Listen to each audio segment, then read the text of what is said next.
우리는 예수님을 믿는 사람들을 가리켜 그리스도인이라고 합니다. 이 말은 사도행전 11장에 처음 등장하는데 예수님을 믿고 따르는 제자들이 안디옥에서 처음으로 불리게 된 호칭이 바로 그리스도인입니다. 베드로 사도도 고난받는 성도들을 향해 그리스도인이라고 하였습니다. 우리나라에서는 처음에는 그리스도인이라고 하지 않았습니다. 지금은 덜합니다만 예전에는 한자 문화권으로서 상당히 영향을 많이 받았습니다. 그리스도의 중국어 음역이 집두인데 이 집두가 우리나라 한자로 하면 기독입니다. 지금도 그리스도교를 한자 표기인 기독교라고 그대로 사용하고 있죠. 예전에 신학교 서적에도 한자 표기를 그대로 사용하고 있고 지금도 기독교라는 말을 그대로 사용하고 있습니다. 또 야소교라는 말을 들어본 적이 있으신지요? 야소라는 말도 예수님을 한자어로 표기한 것입니다. 예수님을 믿는 종교라고 해서 야소교라고 불렀던 것이죠. 우리나라에서 가장 오래된 성경책은 예수선교 전서입니다. 중국 만주에 선교사로 와 있던 영국 선교사 존 노스가 스코틀랜드 성서 공예의 지원을 받아 조선인 서상윤과 이응찬, 백홍준의 도움을 받아 1882년 최초로 한글 성경을 발행한 것이 바로 예수선교 누가복음 전서입니다. 그리고 1887년에는 우리말 신약인 예수선교 이 전서가 발행되기에 이릅니다. 제가 예전에 청년들을 데리고 조중 접경 지역 아웃리치를 다녀온 적이 있습니다. 그때 중국 심양에 있는 동관교회를 방문한 적이 있는데요.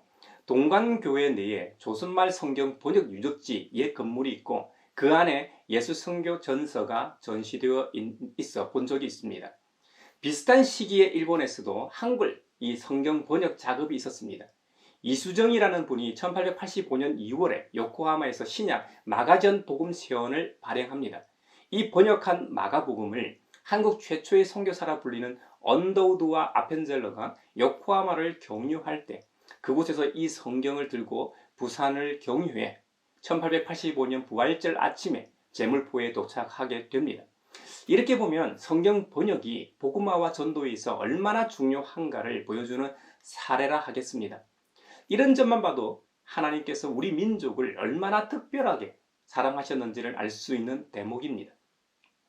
그리스도교라는 말과 어원을 이야기하다 보니 순 우리나라 말 최초의 성경 번역 이야기로 확대되었는데요. 다시 처음 이야기로 돌아가서 우리나라 최초의 성경인 예수선교 이 전서에도 명확하게 예수라는 단어가 들어가 있는데 중국어 음역인 야소가 널리 퍼져 있었던 것이죠. 제 어렸을 때도 어른들이 야소교라고 부르는 것을 왕왕 봤습니다. 특히나 제가 출석했던 교회는 이북 성도들이 많았기에 이북 출신 분들이 더 많이 사용했던 것으로 기억합니다. 이건 한국 교회 초창기 여러 교단에서도 볼 수 있는 호칭입니다. 성결교회의 옛 이름인 조선야소교 동양성교회, 성결교회에서도 찾아볼 수 있고 우리 교회가 소속되어 있는 대한예수교 장로회 통합도 옛 이름이 예전에는 조선야소교 장로회였습니다. 예수님을 믿는 사람들을 흔히 기독교도 기독인이라고 하는데 모두 다 한자 음역에서 기원하고 있기 때문에 기독교는 그리스도교, 기독교인은 그리스도인으로 바르게 표현하는 것이 좋을 듯 합니다. 그게 아니라면 우리가 믿는 성경 표기를 그대로 가져오는 게 더 맞겠죠. 성경에 쓰는 그리스도를 헬라어로 크리스토스라고 합니다. 그래서 크리스토스를 믿는 이 사람들을 크리스티아노스라고 합니다. 공용 이름도 아니고 부르기 어렵잖아요. 그래서 우리말 표기인 그리스도인이라고 말하는 게 좋겠습니다. 그러니 가양교회와 우리 성도들은 앞으로 이렇게 사용하시길 바랍니다. 또 다른 표현으로는 성도가 있죠. 이것은 주로 사도 바울이 사용한 호칭입니다. 바울은 성도라는 이 헬라어 단어 하기오스를 자주 사용했는데 하기오스는 신에게 바치는 거룩한 것에 사용되는 용어였습니다. 이것은 예수님을 믿는 우리들을 거룩하게 구별된 의미에서 하나님께 속하였다는 것을 보여주는 강력한 호칭입니다. 그래서 그리스도인들을 일반적인 종교의 신자들처럼 신자라는 말보다는 성도라고 부르는 이유입니다. 다시 한번 말씀드리지만 앞으로는 가양교회에서는 그리스도교, 그리스도인, 성도와 같은 말을 사용하시기를 당부드립니다. 오늘 서론이 길었습니다만 유의미한 시간이었으리라 믿습니다. 성경에서는 우리 그리스도인들을 또 다른 용어로 부릅니다. 오늘 본문에 보면 성도된 우리를 가리켜 사도 바울은 빛의 자녀라고 했습니다. 빛의 자녀. 어둠은 부정적인 것을 연상시킵니다. 반면 빛은 긍정적인 것을 생각나게 합니다. 태초에 빛이 있기 전 이 세상은 암흑으로 가득 차 있었습니다. 다르게 표현하면 아무것도 아니었다는 말입니다. 생명이 없었다는 말입니다. 빛이 있어야만 생명이 존재할 수 있습니다.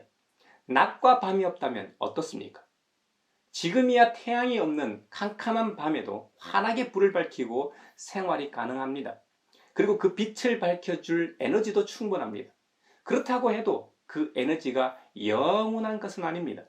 물론 태양 에너지도 과학적으로는 언젠가는 소멸하게 됩니다. 오래 살아봐야 100년 정도 사는 인류의 입장에서는 태양의 시간이 영원에 가까운 시간입니다만 현재 태양의 나이가 약 47억 년 정도 되었고 앞으로 약 50억 년 정도 더 유지한다고 과학계에서 이야기합니다. 약 100억 년 정도 그 빛을 발산하게 되는 셈이네요. 100억 년은 상상도 할 수 없는 시간입니다. 정말 우리의 입장에서는 거의 영원에 가까운 시간입니다. 우주의 나이는 138억 년 정도 된다고 하죠. 우주가 아무리 광활하고 오래되었다고 해도 시작이 있으면 끝이 있다는 것을 의미합니다. 그 말은 우주조차도 영원하지 않음을 알 수 있죠. 하지만 성경에서 말하는 빛은 그런 것이 아닙니다. 성경에서 말하는 빛은 영원한 빛을 의미합니다. 성경 원문을 보면 구약 창세기에서 태초에 하나님께서 천지를 창조하실 때 있게 하신 빛은 히브리어로 오르입니다. 이 빛은 모든 생명체의 필요 불가결한 원동력입니다. 이 빛에서 나오는 에너지나 온기로 말미암아 우주가 움직이고 존재합니다.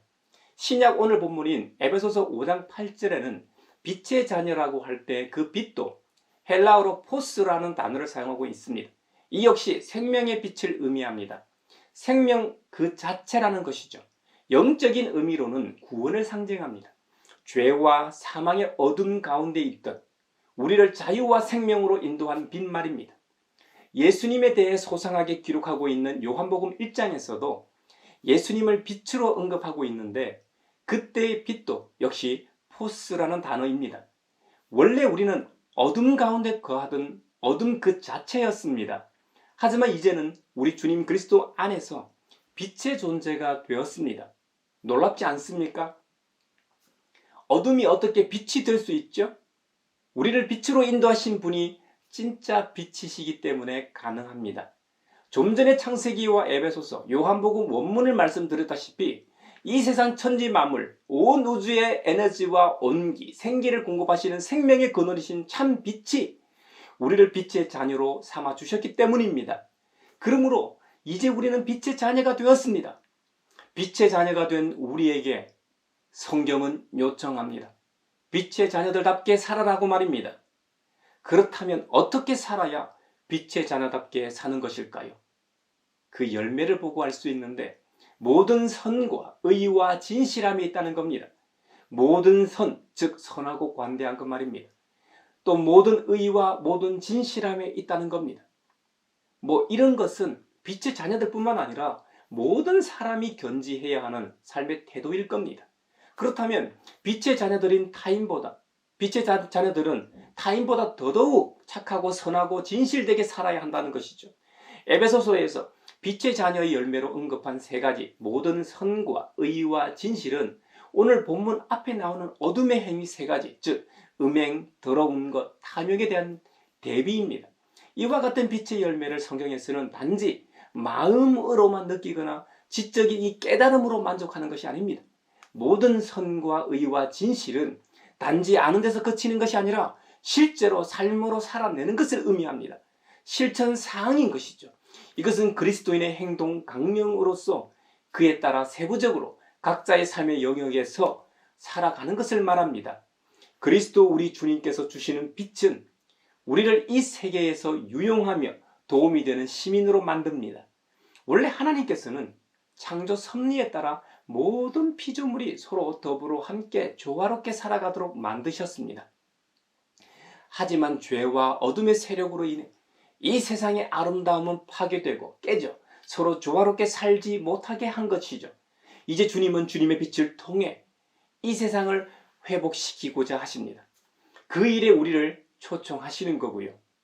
나무가 빛을 받지 못하면 열매를 맺지 못하는 것처럼 우리 인생도 그리스도의 빛이 비추어지지 않으면 열매 없는 삶을 살 수밖에 없습니다. 빛의 자녀는 끊임없이 빛을 받아야 합니다. 그래야 연속적으로 빛의 열매를 맺으며 살 수 있는 것이죠. 사도 바울은 에베소서 5장 3절에서 음행이나 온갖 더러운 행위나 탐욕은 그 이름조차도 우리 입에 담지 말라고 권면합니다. 농담이라는 것이 우리가 살아가는 세상에서 때로는 풍요롭고 다양하기도 합니다만 지나치면 차별이 되고 폭력이 됩니다. 더러운 말과 어리석은 말과 상스러운 농담은 성도들에게는 사실 어울리지 않는 것이죠. 조속한 행동, 어리석고 죄악된 말, 조속하고 외설적인 말, 천한 농담 같은 것은 삼가는 것이 좋습니다. 행동과 말, 언행에 있어 다 조심해야 함을 보여줍니다. 반면 성도에게 가장 적합한 말이 뭐가 있겠습니까? 그건 감사일 겁니다. 그래서 범사에 감사하라고 했던 것이죠. 감사만큼 긍정적인 말도 없을 겁니다. 감사하는 자만이 서로 사랑할 수 있습니다. 감사한 태도로 살아가는 사람에게는 모든 상황이 사랑스러울 수밖에요. 암이나 불치병으로 이 사형 선고를 받은 사람이 기적적으로 치유되어 제2의 인생을 살아가게 되면 어떤 변화가 일어납니까? 그들은 공통적으로 이전과는 전혀 다른 삶을 삽니다. 모든 것이 감사하다고 고백합니다. 그리스도인인 우리도 주님으로 인해 새롭게 태어나고 살게 됐으니 얼마나 감사합니까? 하나님 아버지의 엄청난 사랑과 은혜를 입었는데 어찌 사랑하며 살지 않을 수 있겠습니까? 요한복음 9장에 보면 날 때부터 눈먼 사람을 고쳐주신 기적이 기록되어 있습니다. 이 이야기는 그리스도인들뿐만 아니라 정말 많은 사람들이 다 아는 이야기입니다. 예수님께서 나면서부터 앞을 보지 못하는 사람을 길을 가시다가 만났습니다. 제자들이 이 맹인을 보고 주님께 묻습니다. 선생님, 이 사람이 눈먼 사람으로 태어난 것이 누구의 죄입니까? 이 사람의 죄입니까? 부모의 죄입니까? 제자들은 눈먼 이유를 죄의 유무로 끌고 갑니다. 그 당시 이런 질병의 원인이 죄 때문이라고 생각했기 때문에 제자들도 그렇게 물었던 것 같습니다. 이에 예수님께서는 앞을 보지 못하는 사람의 죄도 그의 부모의 죄도 아니다. 하나님께서 하시는 일들을 그에게서 드러내시려는 것이다 라고 말씀하셨습니다. 이 대목에서 예수님께서는 주님 자신이 세상의 빛이라고 말씀하십니다. 예수님께서 자신을 세상의 빛이라고 말씀하실 때 이 빛도 에베소서 5장에 나오는 빛인 포스라는 단어를 똑같이 사용하고 있습니다. 이 빛은 세상에 생명을 주는 생명의 근원이라고 했습니다. 나면서부터 앞을 보지 못하는 맹인에게 새 생명을 불어 넣어주십니다. 앞 못 보는 이에게 있어 새 생명은 무엇입니까? 그것은 앞을 보는 것입니다. 그래서 예수님께서는 그의 눈을 고쳐주십니다. 물론 세상에 잘 알려진 퍼포먼스로 말입니다. 주님은 땅에 침을 뱉으시고 그것으로 진흙을 개어 눈먼 사람의 눈에 바르시고 실로암 못에 가서 씻으라고 명하셨습니다. 어찌 보면 참 더럽고 비위생적인 모습입니다. 하지만 주님은 그에게서 이것을 통해 믿음과 순종을 보십니다. 보냄을 받았다는 뜻의 이름을 가진 실로암 못에 가서 씻었더니 정말 눈이 밝아져서 볼 수 있게 됐습니다. 피조물인 우리의 입장에서는 기적이지만 생명의 근원이신 주님의 입장에서는 아무것도 아닌 일상이죠. 이것이 그리스도 교회의 신비입니다. 그런데 이 기적을 놓고 사람들의 반응이 달랐습니다. 눈먼 사람의 이웃들은 믿을 수 없었던지 누구는 그 사람이 맞다고 하고 누구는 비슷한 사람이라고 하기도 했습니다. 자신들이 알고 있던 눈먼 사람은 날 때부터 앞을 보지 못했고 그로 인해 아무 일도 할 수 없었기에 거지로 살 수밖에 없었기 때문이죠. 또 다른 사람들인 이 바르세파 사람들은, 바리새인들은 말이죠, 이 일을 믿지 못했습니다. 더군다나 고침을 받은 날이 안식일이었기 때문에 딴지 걸기 좋은 날이었습니다. 그 사회의 지도층이었던 바리새파 사람들은 질병이 나았음을 함께 기뻐한 것이 아니라 어떻게 그 일이 일어났는지 자초지종을 듣고 안식일을 지키지 않은 것에 대해 문제를 삼았습니다. 안식을 지키지 않았기 때문에 병을 고친 그 사람은 하나님에게서 온 사람이 아니라는 결론을 내립니다. 참 기가 막힙니다. 그들은 함께 기뻐하고 찬양해야 할 일에서 그들의 안위와 기득권을 먼저 생각했습니다. 예수님을 그들을 위협하는 존재로 인식했던 것이죠. 이것이 죄악된 어둠의 본성입니다. 바리새파 사람들은 자신들의 이런 결론이 문제될 수도 있기에 고침을 받은 실로암 맹인이었던 사람에게 그럼 당신은 어떻게 생각하시오? 하고 되묻습니다. 이에 그분은 예언자입니다 하고 대답합니다. 그가 바리새파 사람들의 말에 동조하지 않자 이번에는 그의 부모를 불러다가 묻습니다. 이 사람이 정말 날 때부터 눈먼 사람이었다는 당신의 아들이요. 그런데 지금은 어떻게 보게 되었소? 하지만 그의 부모를 통해서도 바리새파 사람들이 원하는 대답을 듣지 못합니다. 자신의 아들이 맞고 날 때부터 맹인이었던 것도 사실인데 어떻게 보게 되었는지는 부모인 자신들도 모른다는 겁니다. 바리새인들은 이미 손을 써놓았습니다. 예수님을 인정하는 사람들은 유대 회당에서 그들의 공동체에서 내쫓기로 이미 결의해 놓은 상황이라 그의 부모도 이렇게까지 말할 수밖에 없었던 것이죠. 이제는 고침받은 사람을 다시 불러다가 협박까지 합니다. 영광을 하나님께 돌려라. 우리가 알기로 그 사람은 죄인이다. 이게 무슨 말 같지도 않은 말입니까? 사람 살리는 빛의 열매를 행하신 것뿐인데 죄인이라니요. 그래서 실로암에서 고침받은 사람이 나는 그분이 죄인인지는 아닌지는 모릅니다. 다만 한 가지 내가 아는 것은 내가 눈이 멀었다가 지금은 보게 되었다는 것입니다. 바리새파 사람들은 자신들이 원하는 답이 나오지 않자 그에게 욕설을 퍼붓고 계속해서 협박합니다. 그 사람이 내게 한 일이 무엇이냐? 어떻게 너를 구워 삶았느냐? 너는 그 사람의 제자다. 하지만 자신들은 안식일을 지키라는 명한 이 모세의 제자라고 강조합니다. 그리고 그 사람을 자신들의 무리에서 내쫓아 버립니다. 어떻게 이렇게 귀하고 좋은 일을 두고 사람들의 반응이 이렇게 다를까요?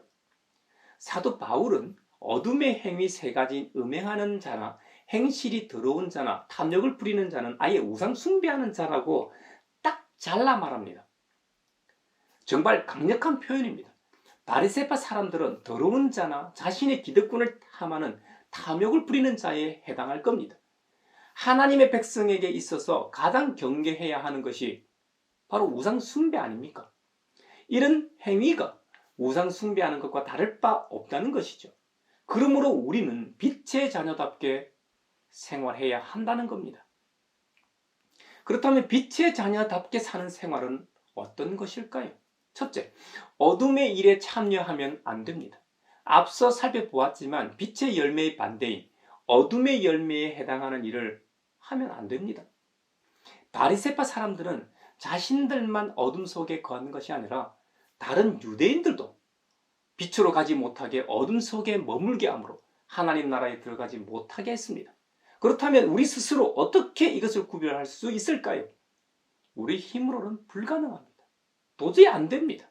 주님의 빛이 우리에게 하나님을 기쁘시게 하는 일과 기쁘시게 하지 못하는 일을 분간하게 합니다. 그렇기 때문에 빛의 자녀는 항상 빛 가운데 거하며 살게 마련입니다. 오늘날 그 빛을 구별하는 기준은 당연히 성경이고 이 성경에 기록된 대로 성령님의 도움으로 아는 것입니다. 둘째, 어둠의 일을 책망해야 합니다. 어둠 가운데 빛을 어떻게 구별할 수 있습니까? 빛이 어둠 가운데로 가야만 합니다. 빛이신 주님께서 이 땅에 오셨기에 우리가 빛을 보게 되었습니다. 어둠은 절대로 스스로 빛을 알 수 있거나 깨달을 수 없습니다. 그러므로 빛의 자녀인 우리도 세상으로 들어가야 합니다.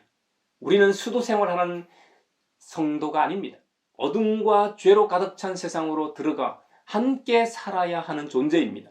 그러면 어둠은 자연스레 드러나게 되고 그 어둠의 모습을 폭로하는 것이 빛의 자녀들의 삶인 것이죠.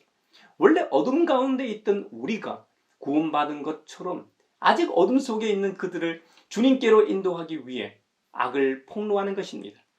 단순한 내부 고발자를 의미하는 것이 아닙니다. 타락한 조직 사회의 변화나 붕괴를 의미하는 것이 아닙니다. 어둠의 근원인 죄의 싹을 제거하고 깨끗하게 하기 위함입니다. 다시 한번 말하지만 어둠을 책망하는 이유는 그들도 빛에 참여하기 위함입니다. 셋째, 빛의 열매를 맺어야 합니다. 이스라엘 왕들 중 히스기야는 하나님 보시기에 선하고 정직하고 진실함으로 행하였다고 기록합니다. 또 미가 예언자는 하나님 보시기에 선을 행하고 악을 행하며 인자를 사랑하는 것에 대해 말하고 있습니다. 구약에서의 빛의 기준이나 신약의 빛의 열매는 다 어둠의 일과 대조를 이루고 있음을 기억합시다. 그리고 이것이 그리스도인의 행동 강령이며 삶의 태도임을 기억합시다. 이거 역시 우리 스스로 살아낼 힘이 없습니다. 오직 우리에게 오신 빛이신 주님의 능력으로 가능한 것입니다. 예수님 부활 승천 이후로 보면 주님께서 보내신 보혜사 성령님의 힘으로 빛의 열매를 맺는 것입니다. 오직 성령 충만한 삶으로 살 때 가능함을 명심합시다. 사순절 넷째 주간도 성령 충만함을 위해 기도합시다. 그리고 성령님의 도우심으로 빛의 열매를 맺는 주님의 자녀가 되길 축복합니다.